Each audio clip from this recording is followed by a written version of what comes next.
Très bien les abonnés sympas, c'est le jour des jambes. Désolé, le jour des bras c'était la semaine dernière. Avant de commencer à brûler la graisse des cuisses, commençons par un bon échauffement. Il faut faire circuler le sang, étirer les muscles et les tendons. On ne veut pas se faire de mal. Aïe! Comme ça. 1. Jumping Jacks. Tiens-toi droit, les pieds joints, les bras sur les côtés. Saute, écarte les jambes et balance les bras au-dessus de la tête. Puis reviens à la position de départ. Imagine que tu es coincé sur une île déserte et que tu vois passer un bateau au loin. Saute et bouge les bras comme si tu voulais leur faire un signal. Allez, c'est ta seule chance. Le savais-tu? Si tu manges un cookie au chocolat, tu devras faire des jumping jacks pendant 7 minutes d'affilée pour brûler toutes ces calories. Suivant. 2. Squat. Reste droit à nouveau, mais écarte tes pieds à la largeur des hanches. Cette fois, imagine que tu es sur le point de t'asseoir sur une chaise imaginaire. Garde le dos bien droit. Tes genoux ne doivent pas dépasser tes pieds. Veille à ce qu'ils forment un angle de 90 degrés. Il ne faut pas faire de demi-squat. Tu peux garder tes mains ensemble devant ta poitrine ou les étendre devant toi pour ajouter un peu d'exercice pour les bras. Lorsque tu auras pris de la force dans les cuisses et les fessiers, tu pourras utiliser des poids. Si tu te sens fatigué, dis-toi ceci. Le record du monde du nombre de squats effectués en 1 heure appartient à l'anglais Paddy Doyle. Il a réussi à s'accroupir 4708 fois. Il peut garder son record. 3. Fente arrière. Garde le haut de ton corps droit et avance un pied. Continue à descendre jusqu'à ce que les deux genoux soient à 90 degrés. Je ne m'attendais pas à autant de géométrie pour une session de sport, mais bon. Lorsque tu as atteint ce point, redresse-toi pour reprendre ta position de départ. Veille à garder les hanches bien en équerre, c'est-à-dire tournées vers l'avant, et le dos droit. Regarde bien droit devant toi. Conseil de pro, ça aide quand il y a une télé ou un donut suspendu au plafond.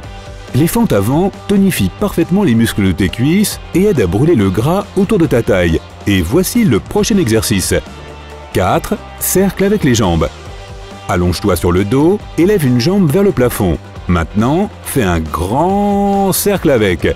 Va vers l'extérieur, descends jusqu'à ce qu'elle touche presque ton autre jambe, vers l'autre côté et remonte vers le plafond.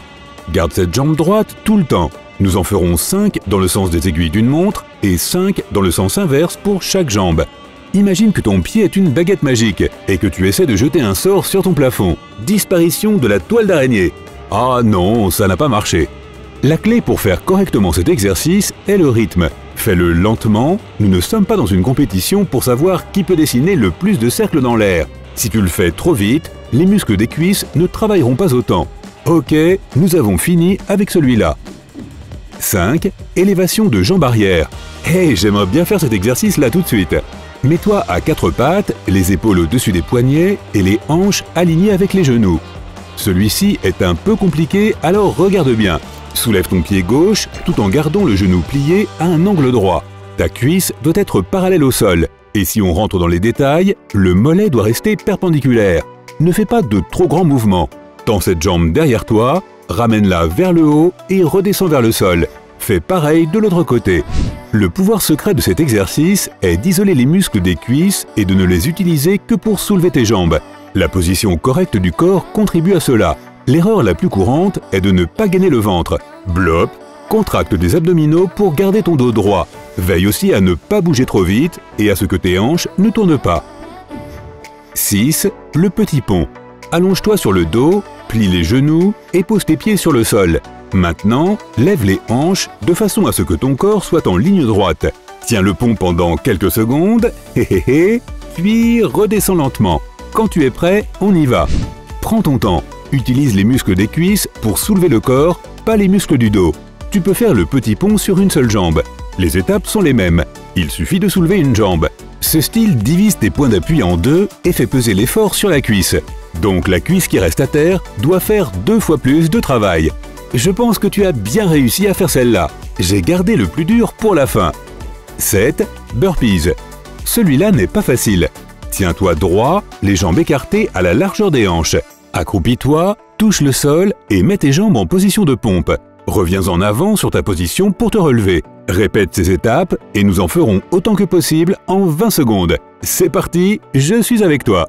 Essaie de le faire lentement plusieurs fois, juste pour t'habituer au mouvement. Quand c'est bon, ajoute une pompe quand tu es en position de planche et fais un saut quand tu te relèves.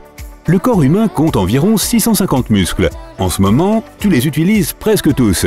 Tu te souviens de ce cookie au chocolat que tu as dû brûler avec 7 minutes de saut? Avec des burpees, ça ne prendra que 3 minutes. Quand tu fais ces exercices, ton cœur subit un entraînement intense. Cela te permettra de brûler des calories bien après avoir terminé tes burpees. Après avoir fait cela, il faut se calmer. Tu dois toujours détendre tes muscles et retrouver un rythme cardiaque normal après une séance d'entraînement. Alors assieds-toi, ferme les yeux, pense à un milkshake, mais non, je rigole. Non, prends une grande respiration. Maintenant, expire. Maintenant, étire tes jambes vers l'avant et essaie de toucher tes pieds sans plier les genoux. Ok, écarte tes jambes sur les côtés et essaie de te pencher vers l'avant aussi loin que tu peux. Certaines personnes peuvent toucher le sol avec leur ventre. Je ne suis pas une de ces personnes. Où est le milkshake de tout à l'heure au fait? Mais fais tout cela avec modération. N'oublie pas qu'il faut environ 2 jours pour que tes muscles se remettent complètement du stress. 2 à 3 séances d'entraînement par semaine suffiront. Combiné à un régime alimentaire adapté, tu auras des cuisses plus minces et plus toniques dans un mois. Mange des aliments riches en protéines. Privilégie les œufs, le poisson, le fromage, le lait, le yaourt, les haricots et les noix dans tes menus. Les protéines te donneront une sensation de satiété pendant plus longtemps. Elles te donneront aussi de l'énergie tout au long de la journée. Tu n'auras donc plus besoin de sucreries. Oui, ton corps peut te jouer des tours concernant le sucre. Ton cerveau veut un boost d'énergie instantané. Il va tenter de t'emmener comme une marionnette jusqu'au frigo, te faire prendre un coca et fouiller dans l'armoire où se trouvent des cookies. Mais non, pas cette fois cerveau, j'ai le contrôle maintenant. Bois aussi beaucoup d'eau. Cela devrait réduire ta consommation de sel. Quand tu prends des chips, ton cerveau a probablement juste envie d'eau. Il se dit, le sel va lui faire boire du H2O. Oui, c'est le plan parfait, ce qui finit par arriver. Je descends tout le paquet et je le fais passer avec du coca. Super! Et si jamais tu ne trouves pas le temps de t'entraîner, intègre au moins des exercices dans tes activités quotidiennes. Fais des fentes jusqu'à la cuisine, soulève tes sacs poubelles en faisant des squats et n'oublie pas de saluer ton voisin en faisant des jumping jacks. Salut Suzanne! Si tu as appris quelque chose de nouveau aujourd'hui, alors mets un like à cette vidéo et partage-la avec un ami. Et voici d'autres vidéos que tu devrais apprécier. Il te suffit de cliquer à gauche ou à droite et de rester du côté sympa de la vie.